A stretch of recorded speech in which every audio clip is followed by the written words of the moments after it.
Hello everyone, welcome to break time classes. इस video में हम जुलाई मंथ का कंप्लीट करंट अफेयर कवर करेंगे। जितनी भी इंपॉर्टेंट चीज़ें हैं जुलाई मंथ की वो सब इसी वीडियो में हो जाएंगी और आने वाले सभी एग्जाम के लिए इंपॉर्टेंट होगा। तो चलिए शुरू करते हैं। ये सब जितना करंट अफेयर वगैरह है मंथली वाला या फिर बाद में जो कराया जाएगा कुछ करंट अफेयर एग्जाम के पहले यूपीपीसी आरओ के पहले कोई मैगजीन कवर कराने की कोशिश की जाएगी। तो वो सब चीज़ें और बाकी के जो हैंड रिटन नोट्स वगैरह होते हैं सब्जेक्ट वाइज या फिर जो टेस्ट वगैरह हैं PYQs हैं वो आपको यूपीपीसी आरओ और जो कंबाइंड पेड ग्रुप चल रहा है उसमें मिल जाएगा। ज्वाइन करने के लिए नंबर दिया हुआ है, फिर व्हाट्सएप करके आप ग्रुप की डिटेल्स ले सकते हैं, उसको प्रॉपर्ली पढ़कर ज्वाइन कर सकते हैं। सभी चीज़ें उसी में मेंशन की गई हैं। तो चलिए शुरू करेंगे। सबसे पहले 1 जुलाई को डॉक्टर्स डे यानी राष्ट्रीय चिकित्सक दिवस मनाया जाता है। कुछ दिवस हैं उसको रिवाइज कर लेते हैं। सबकी थीम नहीं पूछी जाती है, बस कुछ कुछ चीज़ें इंपॉर्टेंट होती हैं। जैसे 11 जुलाई की थीम पूछी जाएगी तो 11 जुलाई को विश्व जनसंख्या दिवस मनाया जाता है और इसकी थीम थी leave no one behind count everyone. Leave no one behind count everyone 11 जुलाई की इस बार 2024 की थीम थी। 12 जुलाई को मलाला डे मनाया जाता है और वैसे हमारे यहाँ ये कुछ ज़्यादा सेलिब्रेट नहीं किया जाता, बस ये याद रखिए अगर एग्ज़ाम में आ जाए तो मलाला जो है यूसुफजई उनका जन्मदिन है। ये उनको नोबेल प्राइज़ मिला था जो पाकिस्तान की है। 18 जुलाई को जो है नेल्सन मंडेला जन्म दिवस मनाया जाता है। नेल्सन मंडेला डे या फिर मंडेला डे भी इसको कहा जाता है, उस दिन मनाया जाता है। दक्षिण अफ्रीका के ये नेता थे और जिन्होंने काफ़ी काम किया था जो रेसिज्म है उसके लिए। नेक्स्ट यहाँ पर 26 जुलाई जो है ये कारगिल विजय दिवस के रूप में मनाया जाता है, ये मोस्ट इंपॉर्टेंट रहेगा। नेक्स्ट यहाँ पर 15 जुलाई को नेपाल के प्रधानमंत्री पद की शपथ ली गई KP शर्मा ओली के द्वारा और ये पहले भी प्रधानमंत्री रह चुके हैं लेकिन इस बार इन्होंने किसको रिप्लेस किया है तो पुष्प कुमार दहल को। पुष्प कुमार दहल के स्थान पे KP शर्मा ओली आ गए हैं। फिर 24वां शंघाई सहयोग संगठन शिखर सम्मेलन आयोजन कहाँ पे किया गया है तो कजाकिस्तान में किया गया है। उसकी राजधानी अस्ताना में ये आयोजित किया गया है। 24वें नंबर का ये सम्मेलन है। स्थापना हुई थी शंघाई सहयोग संगठन की 2001 में और 2023 में इस बार तो इसका मेज़बान कजाकिस्तान था लेकिन इससे पहले 2023 में भारत इसका मेज़बान था। नेक्स्ट है यूरोपियन काउंसिल के नए अध्यक्ष एंटोनियो कोस्टा बने हैं, बस इतना याद रखिएगा। ब्रिटेन के नए प्रधानमंत्री कौन बने तो कीर स्टारमर इनका नाम है, लेबर पार्टी से संबंधित है। ऋषि सुनक को इन्होंने रिप्लेस किया है तो ये इंपॉर्टेंट है। ब्रिटेन के नए प्रधानमंत्री कीर स्टारमर बन गए हैं। नेक्स्ट है नाटो शिखर सम्मेलन 2024 का आयोजन कहाँ पे किया गया है तो अमेरिका में किया गया है। वहाँ की राजधानी वाशिंगटन DC में इसका आयोजन किया गया है। नाटो का फुल फॉर्म है नॉर्थ अटलांटिक ट्रीटी ऑर्गेनाइजेशन, जिसकी स्थापना हुई थी 1949 में। वर्तमान में इसके 32 सदस्य हैं और सबसे नया सदस्य जो है वो स्वीडन बना है। अक्सर जो है नाटो का नया सदस्य पूछ लिया जाता है तो स्वीडन इसका नया सदस्य बना है। 49 में इसकी स्थापना हुई थी। अगला है PM मोदी को कहाँ का सर्वोच्च सम्मान order of Saint Andrew the एस्पाइट ये मिला है तो ये रूस का सम्मान है। इसकी घोषणा बहुत पहले की जा चुकी थी लेकिन सेंट एंड्रयू ये अवार्ड आप याद रखिएगा नरेंद्र मोदी जी को मिला है। कहाँ का अवार्ड है ये भी पूछा जा सकता है तो रशिया का है। दुनिया की सबसे पुरानी पेंटिंग किस देश में खोजी गई है तो इंडोनेशिया का जो सुलावेसी प्रांत है वहाँ पर खोजी गई है ये सबसे पुरानी पेंटिंग। फिर भारतीय पुरुष टीम के कोच कौन बने हैं, क्रिकेट टीम है ये। भारतीय क्रिकेट टीम जो है उसके कोच कौन बने हैं जो मेंस वाली टीम है तो गौतम गंभीर बने हैं। राहुल द्रविड़ के स्थान पर एक गौतम गंभीर अब कोच रहेंगे। विंबलडन 2024 के विजेता कौन रहे तो पुरुष एकल में रहे कार्लोस अल्काराज जो कि स्पेन के हैं। यहाँ पर कंट्री का नाम बहुत इंपॉर्टेंट रहेगा और किसको हराया ये भी इंपॉर्टेंट रहेगा। तो 3 ओपन होते हैं, सबसे पहले ऑस्ट्रेलियन होता है, फिर फ्रेंच ओपन होता है, फिर विंबलडन होता है, फिर US ओपन होता है। तो ये विंबलडन था। इससे पहले जो फ्रेंच ओपन हुआ था उसमें भी कार्लोस अल्काराज ही जीते थे और ये स्पेन के खिलाड़ी हैं। इन्होंने हराया नोवाक जोकोविच को, विजेता रहे नोवाक जोकोविच। महिला एकल में बारबोरा क्रेजिकोवा जो है विजेता रही, चेक रिपब्लिक की हैं ये। इन्होंने हराया जैस्मिन पाउलिनी को। और ये जितना भी ओपन वगैरह है ये हम एग्ज़ाम के पहले जब स्पोर्ट्स एक साथ करेंगे तो उसमें कवर हो जाएगा। नेक्स्ट है दुनिया की पहली CNG बाइक जो है किसने कंपनी ने लॉन्च की है तो बजाज ने लॉन्च की है। बजाज जो बाइक वाली कंपनी है उसने CNG बाइक को लॉन्च किया है। बजट 2024 का साइज इस बार कितना था तो बजट हमने कंप्लीट कवर कर लिया। बजट वाला आपको लिंक मिल जाएगा डिस्क्रिप्शन में, वहाँ से जाके देख लीजिएगा, बहुत इंपॉर्टेंट रहेगा। वहाँ से कई क्वेश्चन आपको मिलेंगे। बहुत शॉर्ट में ही कवर किया गया है तो थोड़ा कन्फ्यूज़न भी आपको नहीं होगा, आपको समझ में आ जाएगा सभी चीज़ें। तो 48.21 लाख करोड़ रुपये का ये बजट इस बार पेश किया गया है। और अगर मंत्रालय को आवंटन की बात करें तो ज़्यादा मंत्रालय वाला नहीं पूछा जाता, योजना वाला ही पूछा जाता है जो मैंने एकदम डिटेल में लिखा है उसमें बजट वाले वीडियो में, उसको देख लीजिएगा। वित्त मंत्रालय को 18.5 लाख करोड़ का आवंटन किया गया है। रक्षा मंत्रालय को 6.21 का, ये कुछ मंत्रालय जो इंपॉर्टेंट है अगर पूछ लिया जाए तो। सड़क परिवहन के लिए 2.78, रेल के लिए 2.55, गृह मंत्रालय के लिए 2.19, ग्रामीण विकास के लिए 1.80, कृषि और किसान कल्याण के लिए 1.52। यहाँ पर वित्त मंत्रालय वाला याद रखिएगा 18.5, ये ज़्यादा है। रक्षा वाला याद रखिएगा 6.21, फिर रेल वाला 2.55 और कृषि वाला, कृषि और किसान कल्याण के लिए 1.52। अगला है प्रधानमंत्री गरीब कल्याण अन्न योजना के लिए 2.05 लाख करोड़ रुपए आवंटित किए गए। मनरेगा के लिए 86,000 करोड़ रुपए, प्रधानमंत्री आवास योजना के लिए 85,000 करोड़ रुपए और जल जीवन मिशन के लिए 70,000 करोड़ रुपए। बाकी योजना वाला भी सब चीज़ें आपको बजट वाले में मिल जाएंगी, उसको ध्यान से देख लीजिएगा एक बार। भारतीय फुटबॉल टीम के नए कोच कौन बने हैं? तो इनका नाम है मनोलो मार्केज।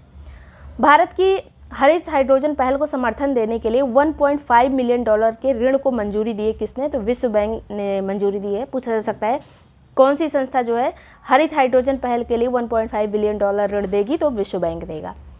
अगला है संघाई सहयोग संगठन का 10वां पूर्ण सदस्य कौन बना है? तो ये बेलारूस बना है, 10वां सदस्य बन गया संघाई सहयोग संगठन का। और वर्तमान में अब कितने सदस्य हैं संघाई सहयोग संगठन में? तो 10 हो गए हैं टोटल। ईरान, कजाकिस्तान, रूस, तजाकिस्तान, उज्बेकिस्तान, पाकिस्तान, किर्गिस्तान, चीन, भारत और बेलारूस। अब यहाँ पर जितने तान वाले याद रखिएगा, कजाकिस्तान है, तजाकिस्तान है, उज्बेकिस्तान है, पाकिस्तान है, किर्गिस्तान है, जी सब तान इसी में आ गए हैं, तो ये आप याद रख सकते हैं। फिर जो है ईरान के 9वें राष्ट्रपति कौन चुने गए हैं? एक लोगों की तो आपने सुना होगा कि हेलीकॉप्टर क्रैश में मृत्यु हो गई थी, रईसी करके जो नाम था। तो नए बने मसूद पेजेस्कियान जो है 9वें राष्ट्रपति चुने गए ईरान के। वन साइंटिस्ट वन प्रोडक्ट, ये योजना किसके द्वारा शुरू की गई है? तो ICAR के द्वारा ही शुरू की गई है, भारतीय कृषि अनुसंधान परिषद के द्वारा। इसकी स्थापना की गई थी 1929 में।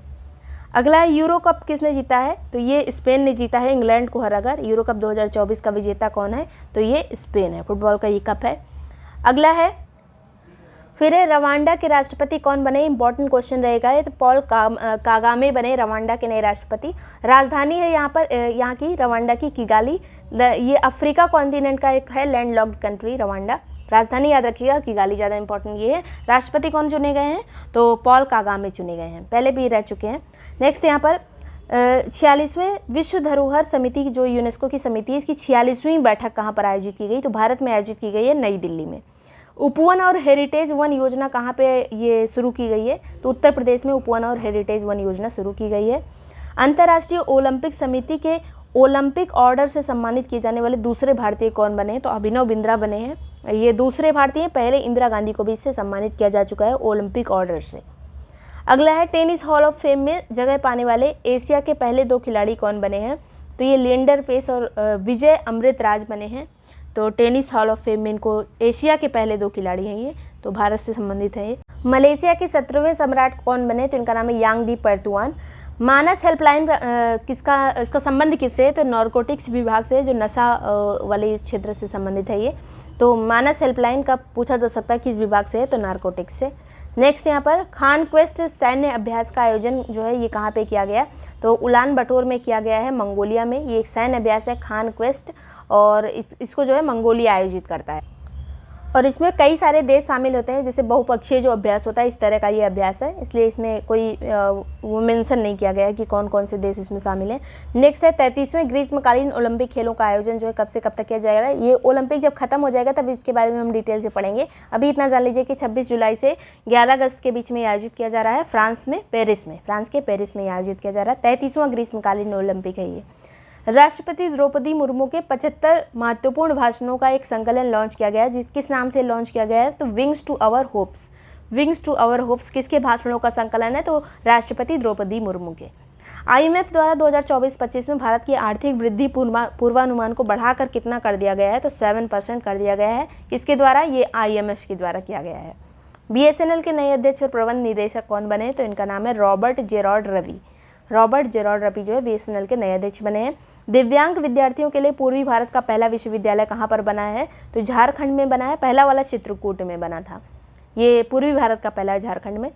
कृषि नेतृत्व पुरस्कार 2024 से किस राज्य को सम्मानित किया गया है? तो ये कृषि नेतृत्व का सम्मान जो है ये नागालैंड को मिला है। नेक्स्ट है किस केंद्रीय मंत्री को लाइफ टाइम अचीवमेंट अवार्ड से सम्मानित किया गया है? तो डॉक्टर जितेंद्र सिंह को। जब करंट वाले क्वेश्चन आते हैं तो बहुत सारे क्वेश्चन ऐसे आते हैं जो बजट से संबंधित होते हैं।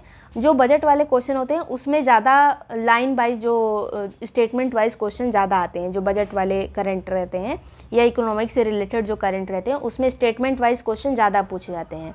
और जो इस तरह से रहते हैं उसमें कभी कभी सीधे सीधे क्वेश्चन आ जाता है, कई डायरेक्ट जो है फैक्ट पूछ लिया जाता है। तो इसको इसी तरह से याद रखिएगा। गूगल के CEO सुंदर पिचाई को मानद डॉक्टरेट की उपाधि मिली है। कहाँ से मिली है? तो IIT खड़गपुर से। IIT खड़गपुर द्वारा जो है सुंदर पिचाई को डॉक्टरेट की उपाधि दी गई है। अगला है लोकपथ मोबाइल ऐप जो है किसके द्वारा लॉन्च किया गया है? तो मध्य प्रदेश के CM डॉक्टर मोहन यादव के द्वारा इसको लॉन्च किया गया है, लोकपथ मोबाइल ऐप को। 41,000 साल पुराने शुतुरमुर्ग का घोंसला मिला है। तो ये घोंसला कहाँ से मिला है? तो आंध्र प्रदेश से मिला है। अगला है मिर्गी नियंत्रण करने हेतु पहला मस्तिष्क प्रत्यारोपण कहाँ पर किया गया है? तो UK में किया गया है। एक किशोर के द्वारा, मतलब टीनेजर एक लड़के के द्वारा जो है इसको किया गया है। ओरान नोल्सन उसका नाम है। अगला है 16वां नोमैडिक एलिफेंट, ये एक संयुक्त सैन्य अभ्यास है। ये कहाँ पे आयोजित किया जाएगा? तो ये उमरोई में आयोजित किया गया, मेघालय में। भारत और मंगोलिया के बीच में नोमैडिक एलिफेंट सैन्य अभ्यास होता है। कोपा अमेरिका फुटबॉल कप है, ये 2024 में इसका विनर कौन रहा? तो अर्जेंटीना रहा। किसको हराया अर्जेंटीना ने कोपा अमेरिका में? तो कोलंबिया को हराया है। पहला अंतर्राष्ट्रीय सौर महोत्सव का आयोजन कहाँ पर होगा? तो नई दिल्ली में होगा। पहला ही महोत्सव है ये सौर महोत्सव। तो ये किसके द्वारा आयोजित किया जा रहा है? तो ISA के द्वारा, इंटरनेशनल सोलर अलायंस के द्वारा, जिसका मुख्यालय गुरुग्राम में है। तो उसके द्वारा पहला एक सम्मेलन ये हो रहा है नई दिल्ली में। राष्ट्रपति भवन के जो दरबार हॉल और अशोक हॉल है उनका नाम बदला जा रहा है। तो इनका नाम क्या हो जाएगा? तो दरबार हॉल को गणतंत्र मंडप के नाम से जाना जाएगा, अशोक हॉल को अशोक मंडप के नाम से जाना जाएगा। गांधी मंडेला पुरस्कार 2024 से किसको सम्मानित किया गया है? तो इनका नाम है रिगोबर्टा मेंचुटुम। रिगोबर्टा मेंचुटुम को गांधी मंडेला पुरस्कार मिला है। और ये कहाँ से संबंधित है? तो ग्वाटेमाला से संबंधित है। ग्वाटेमाला कहाँ है? तो एक उत्तरी अमेरिका दक्षिणी अमेरिका के बीच में एक देश है, वहीं पर है ये। तो वहीं से संबंधित है। गांधी मंडेला पुरस्कार इनको मिला है। फीफा पुरुष विश्व रैंकिंग में भारत का स्थान कौन सा है? फुटबॉल रैंकिंग में तो 124 भारत का स्थान है। पहले नंबर पे अर्जेंटीना है, सेकंड पे फ्रांस है, थर्ड पे जो है स्पेन है। पहले नंबर पे अर्जेंटीना, याद रखिएगा। भारत का नंबर है 124। Power with in the leadership legacy of Narendra Modi, ये पावर विद इन, और ये पूरी जो पुस्तक का नाम है ये, इसके लेखक कौन है? तो R बाला सुब्रमण्यम इसके लेखक हैं। CSIR के महानिदेशक का कार्य विस्तार 2 साल के लिए किया गया है। इनका नाम क्या है? तो महानिदेशक का तो नल्लाथम्बी कैलेसेल्वी इनका नाम है। CSIR के महानिदेशक का इनका 2 साल का मतलब कार्यकाल बढ़ा दिया गया है। नाम इंपॉर्टेंट है, याद रखिएगा। CSIR के महानिदेशक। आर्टिफिशियल इंटेलिजेंस रेडीनेस इंडेक्स 2024 में भारत का स्थान कौन सा है? तो 72 नंबर पे है Bharat artificial intelligence readiness index में। नंबर 1 पे है इसमें सिंगापुर, सेकंड पे डेनमार्क, थर्ड पे USA। नंबर 1 पे सिंगापुर है, भारत है 72वें नंबर पर। 2030 से पशुधन उत्सर्जन कार्बन टैक्स कौन लगाएगा? जो पशुधन से कार्बन उत्सर्जन होता है उस पर भी टैक्स लगेगा डेनमार्क के द्वारा 2030 से। मध्य रेलवे द्वारा 10 मेगावाट का तैरता सोलर प्लांट लगाया गया है। कहाँ पर? तो ये इकतपुरी झील में लगाया गया है, जो कि महाराष्ट्र में है। 10 मेगावाट का ये प्लांट है, सोलर प्लांट। मध्य रेलवे ने इसको लगाया है। आशा भोसले की बायोग्राफी का क्या नाम है? तो इसका नाम है स्वर स्वामिनी आशा। स्वर स्वामिनी आशा, ये एक बहुत इंपॉर्टेंट क्वेश्चन रहेगा। इसी का थोड़ा सा नाम चेंज करके स्वर स्वामिनी की जगह कुछ और आ जाएगा, तो आप इसको याद रखिएगा, स्वर स्वामिनी ही है। Manoj Bajpayee the definite biography के लेखक कौन है? तो इनका नाम है पीयूष पांडे। मनोज बाजपेयी के जीवन पर आधारित है ये। महाराष्ट्र की पहली महिला मुख्य सचिव कौन बनी है? तो सुजाता सौनिक इनका नाम है। काफ़ी चर्चा में रही है पहली महिला मुख्य सचिव, क्योंकि महाराष्ट्र की सुजाता सौनिक इनका नाम है, याद रखिएगा। पहले के सरस्वती अम्मा पुरस्कार 2024 से किसको सम्मानित किया गया है? तो P गीता को, ये लेखिका हैं। पहला के सरस्वती अम्मा पुरस्कार 2024 में इनको मिला है, P गीता को। 13वां मैत्री अभ्यास किसके बीच में हुआ? तो भारत थाईलैंड के बीच में होता है मैत्री अभ्यास। थाईलैंड में ही इसको आयोजित किया गया है। अफगानिस्तान पर तीसरा सम्मेलन जो है आयोजित किया गया। अफगानिस्तान के डेवलपमेंट के लिए, उसके लिए सब जो है ये सम्मेलन आयोजित हो रहे हैं। तो दोहा में आयोजित किया गया तीसरा सम्मेलन। दोहा जो है कतर की राजधानी है। अमेरिका में भारत के नए राजदूत कौन बने? तो विनय मोहन क्वात्रा बने। अमेरिका में जो चीज़ें होती हैं भारत से संबंधित वो इंपॉर्टेंट रहती हैं, तो विनय मोहन क्वात्रा यहाँ पे भारत की तरफ से राजदूत बने हैं। तो इतनी चीज़ें मोस्ट इंपॉर्टेंट थी जुलाई मंथ से। वीडियो पसंद आया हो, यूज़फुल लगा हो तो लाइक सब्सक्राइब कर लीजिएगा। ये सभी नोट्स वगैरह या बाकी के जितने भी हैंड रिटन नोट्स आप देखते हैं वो आपको UP PCS ROER और कंबाइंड पेड ग्रुप में मिल जाएगा। ज्वाइन करने के लिए नंबर दिया हुआ है, इस पर व्हाट्सएप करेंगे तो कुछ देर में आपको डिटेल भेज दी जाएगी। क्या चीज़ें मिलेंगी, कैसे ज्वाइन करना है, वो सब उसमें दिया हुआ है, तो उसको आप कर सकते हैं। Thank you so much watching break time classes.